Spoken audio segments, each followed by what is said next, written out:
Hello बच्चों, let's read this question. Cretinous, mental retardation, low intelligent quotient, abnormal skin, deaf mutism, etc. are defect of.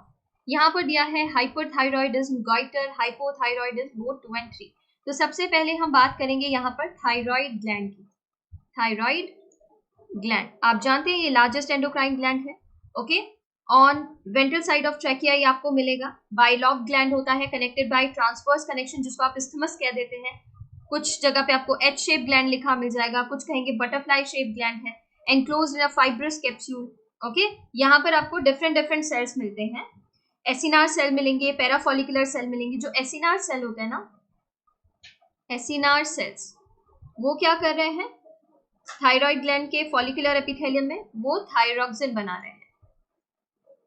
ठीक है, जो thyroxine hormone है वो यहीं से आ रहा है. और जब हम बात करते हैं पैराफॉलिकुलर सेल की, तो उनसे क्या आ रहा है thyrocalcitonin by parafollicular cell. Stimulation of thyroid will be किससे देखा जाता है? By TSH, thyroid stimulating hormone. और ये टीएसएच कहाँ से आ रहा होता है? एंटीरियर लोब ऑफ पिट्यूटरी से. थायरॉक्सिन क्या है? एक अमाइन हार्मोन है. कैसे सिंथेसाइज होता है? Synthesise by adding iodine into tyrosine amino acid. ठीक है, अब देखिए यहाँ पर बात हो रही है हाइपरथायरॉयडिज्म की. हाइपर हम कब टर्म यूज करेंगे? जब थायरॉक्सिन का जो अमाउंट, जो लेवल ब्लड में मिलना चाहिए उससे ज्यादा अमाउंट में थायरॉक्सिन आ रहा है.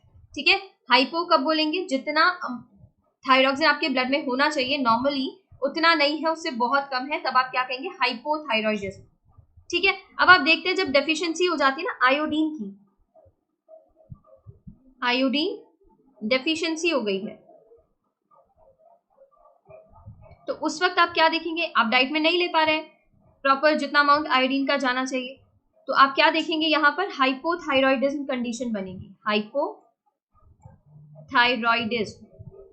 ओके, और एनलार्जमेंट ऑफ थायराइड ग्लैंड देखने के लिए मिलेगा, जिसको कॉमनली आप क्या कह देते हैं? गॉइटर. ठीक है, उसको क्या देते हैं? गॉइटर. हाइपोथायरॉयडिज्म ड्यूरिंग प्रेगनेंसी, इसके वजह से आप क्या देखते हैं? ड्यूरिंग प्रेगनेंसी हाइपोथायरॉयडिज्म हो रहा है, शॉर्ट में लिख रहे हैं. ओके, तो उस वक्त आपको क्या देखने के लिए मिलेगा? Defective development and maturation of growing baby, जिसकी वजह से आप स्टंटेड ग्रोथ देखेंगे, जिसको हम कह देते हैं क्रेटिनिज्म. Mental retardation. ओके, लो इंटेलिजेंस क्वोशंट, आईक्यू लिख देते हैं यहाँ पर. ये कैसा हो जाएगा? लो हो जाएगा intelligent quotient. Abnormal skin, deaf mutism, ये सब आपको देखने के लिए मिलेंगे. ठीक है, अगर अडल्ट वुमेन में हाइपोथायरॉयडिज्म हो जाता है तो मेंस्ट्रुअल साइकिल डिस्टर्ब होता नजर आ सकता है, इरेगुलर मेंस्ट्रुअल साइकिल मिलेगा. और due to cancer in thyroid gland और due to development of nodules in thyroid gland, आप क्या देखेंगे? जो रेट ऑफ सिंथेसिस और सिक्रीशन है थायराइड हार्मोन का, वो इंक्रीज हो जाता है, अबनॉर्मली हाई हो जाता है. ठीक है, उसे आप क्या देते हैं? हाइपरथायरॉयडिज्म. अब देखिए यहाँ पर cretinism, mental retardation, low intelligent quotient, abnormal skin, deaf mutism etc. are effect of hypothyroidism, और वो भी कब? during pregnancy. Option 3 is correct here.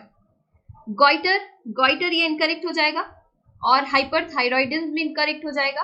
Correct option जो बन रहा है ना यहाँ पर, वो है ऑप्शन 3. इसके रिगार्डिंग इन्फॉर्मेशन आपको एनसीईआरटी पेज नंबर 242 एंड 243 पर गिवन है. Thank you.